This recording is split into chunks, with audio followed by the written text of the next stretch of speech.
So in this video, we're going to be talking about policies, staffing, and GFEs. So for the agenda for this video, we're going to go over policies you'll actually need, safety, medication, and emergency requirements, staffing decisions and timing, how GFEs fit in, especially if you're in an RN-led clinic, and then also share this course. Let's help more NPs and RNs build freedom through ownership, because if you do, you will receive a 40% commission when they use your invite link for any purchase that they make with us in the future. So warning here, this is the most important video in this entire course. And that's because if you're opening a wellness clinic, you're going to need policies and procedures in place. Likely you're going to be adding in staff in the future as you grow. And then also you may need to have GFEs in place. So you want to hear a bit about that to make sure that you have that part covered.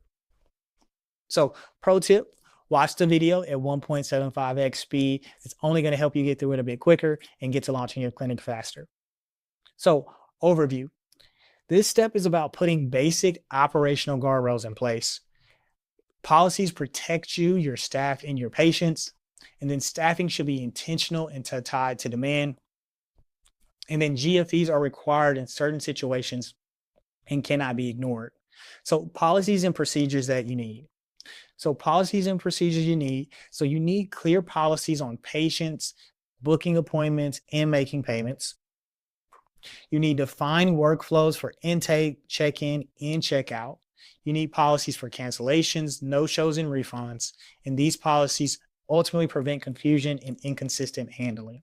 So you definitely need policies and procedures in place. There's more that we're going to go through here, but ultimately these are going to help you create the systems and put them on paper. So as you hire staff or as people come into your clinic, potentially, let's say in a situation where you might get audited, which usually only happens in emergency situations, you always have something to refer to ensure and show them that you are running your clinic in the way that it needs to be ran, that is not only providing safety to your patients, but are applying efficiency and are aligned with compliance laws in your state.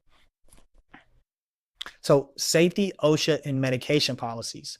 So you need OSHA related policies for workplace safety and exposure control. You need policies for handling and storing medications safely. You need controlled substance policies because they will need strict documentation and access control. You'll also need refrigeration logs and temperature monitoring because those are required for many of your medications. Next is clinical tracking and emergency policies. So you'll need policies for tracking medication, lot numbers, and expiration dates. Lot tracking is critical, right? Because there may be recalls or adverse event responses. You'll need a clear plan for handling medical emergencies in the clinic, and then staff should know exactly what to do if something goes wrong. So before we get to staff decision and timing, I want to go into our paid course here and show you our handbook about policies. So it lives in here. Scroll down here. We're going to go to the employee handbook template. So this is a template that you can use in order to create your policy. So this is a high level overview template. It includes a lot of those policies that I just went over. And so as you scroll down here, you can see in the table of contents, we have booking services, taking payments, daily to-do lists, end-of-day checklists, workplace policies, professional behavior standards, social media and marketing rules, disciplinary procedures, infection control, fire safety and emergency evacuation plans, OSHA-related safety website. Appendices includes exposure reports, health history for employee injuries, declination sheets, medication logs, refrigeration logs. So again, everything we kind of went through, this sort of includes. And so you'll want these policies in your clinic regardless, because you don't want these things that come up and then now you have to draft these yourself or just draft them in general. So you want to go ahead and get these policies in place, whether you use our handbook or you make your own or have someone else give you one. You want to make sure you have these policies in place so you have something that you can refer to in any case that something occurs within your clinic. Or let's say you're training somebody and this gives them something to read through just so they have an understanding of how to act or how to perform in certain types of situations. So again, I just want to quickly show you this. I'm not going to belabor these policies. I'm not going to go into strict detail about them, but I do want you to know that they exist. And these are things that you'll likely want to put in place. But again, that's totally and completely up to you. Within your clinic, you may have different policies that you want to enact. You may want to leave some of these out. Now, again, as far as OSHA policies go, as well as safety policies, a lot of those you're going to have in place.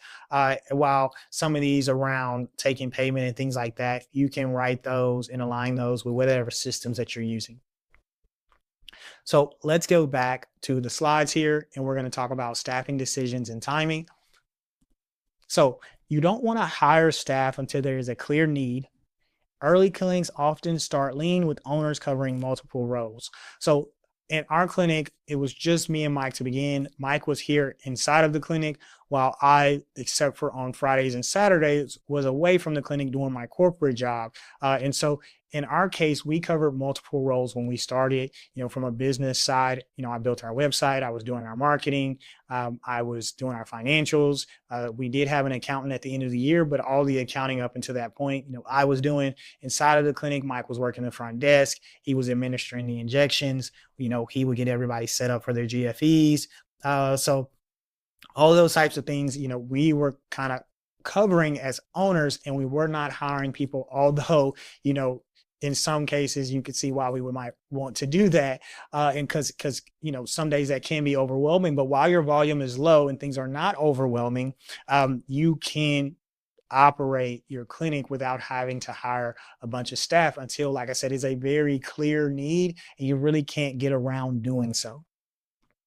Now, staffing decisions should be driven by volume, not necessarily future plans. So I'm sure you've experienced this in the world that you've worked in already, where you're working, you guys are busy, you're really wanting to scream at your manager like, hey, we need to hire some more people around here. But that's the way that business works. It's not always the best, especially in our case for medical decisions and patient safety, but still those principles do sort of apply where you're going to want your volume to force you to hire.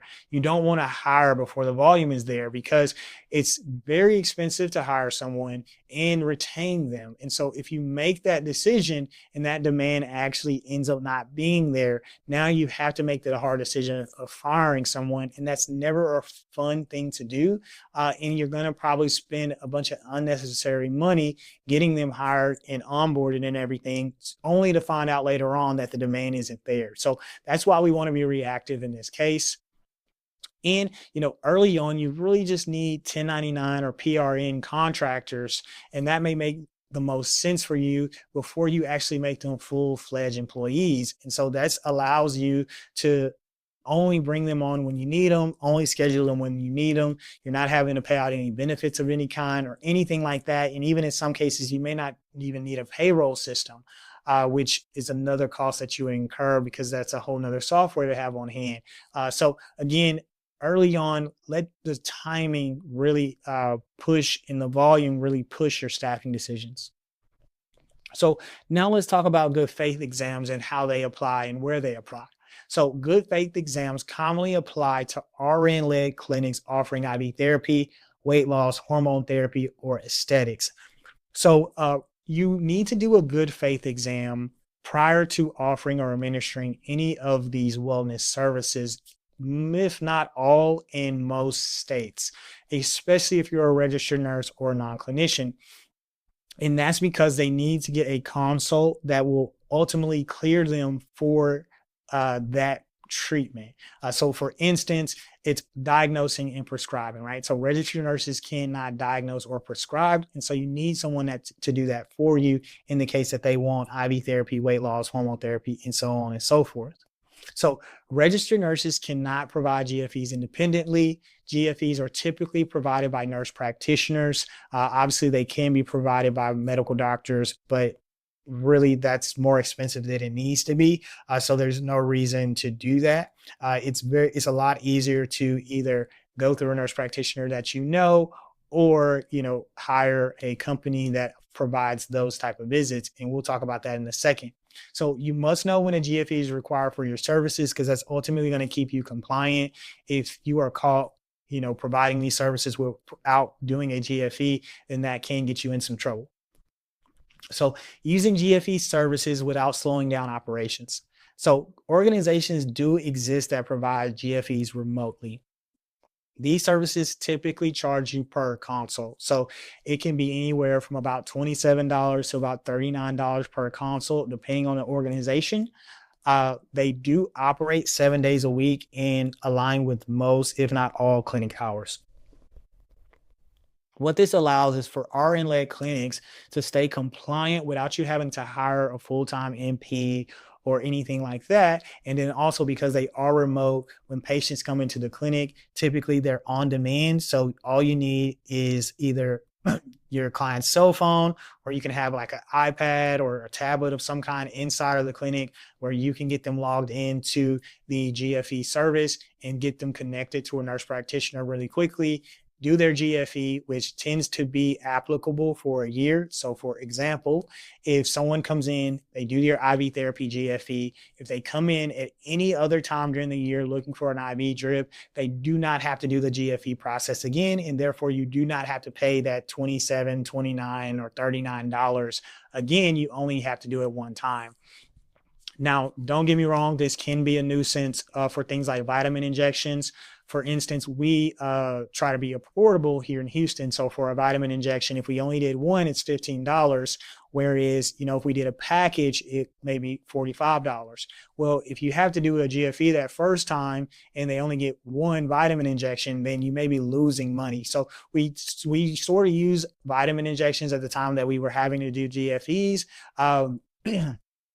From an outside source. We were treating those like maybe a lost leader, but a way to sort of get people acclimated to our services. And a lot of times we would convince people, which it wasn't us doing bad practices, convincing them of this. It's just that, hey, if you're going to get B12, you're going to want to take those throughout the month. You're not going to want to just do one. Now, one will give you energy, yes, but if you want to get your B12 stores up, you're going to have to do multiple to get back to your baseline, or vitamin D3, or things like that. So when you sell those packages, then it makes more sense to do a GFE. So I will be honest with you about that. GFEs can be a nuisance for those lower cost services, but honestly, a lot of places these days are charging quite a bit for their B12s that may even cover your GFE, just because I've seen $25 and up for B12 injections nowadays. So again, I did want to bring that up. They can be a nuisance depending on what low cost services that you're offering that require them. But for the most part, if you're doing semaglutide, hormone therapy, you can get those covered, or have a separate GFE fee and then explain to the patient why that is. But either case, there are these services out there that will make it very easy for you to do GFEs without disrupting the services that you offer in your operations. So some key takeaways here is policies protect your clinic and create consistency. Staffing should stay lean and demand driven. GFEs are a compliance requirement in specific RN-led scenarios or non-clinician scenarios. With operations in place, you are ready to launch and acquire patients now. So please tell me if you enjoyed the course. Book a call with me if you need any help around this. I did give you a slight glimpse into our employee handbook with all of our policies and procedures. So if you do need something like that, definitely book a call with me and we can discuss it and how you can get access to it. If you want to move faster and avoid costly mistakes, definitely let us know. We will help you with entity setup, compliance, medical director matching, legal and clinical documents, EMRs, marketing, and so much more. Those are low pressure calls, right? We just want to get an understanding of where you are, where you're trying to go. We'll let you know what we can do to help you. If we're not a good fit for you, then we'll always give you some practical steps that you can take to launch your clinic. And ultimately, I want to hear from you. So definitely book a call with me. And we'll talk a bit more about you. And then if not, that's okay too. I'll see you on the next video.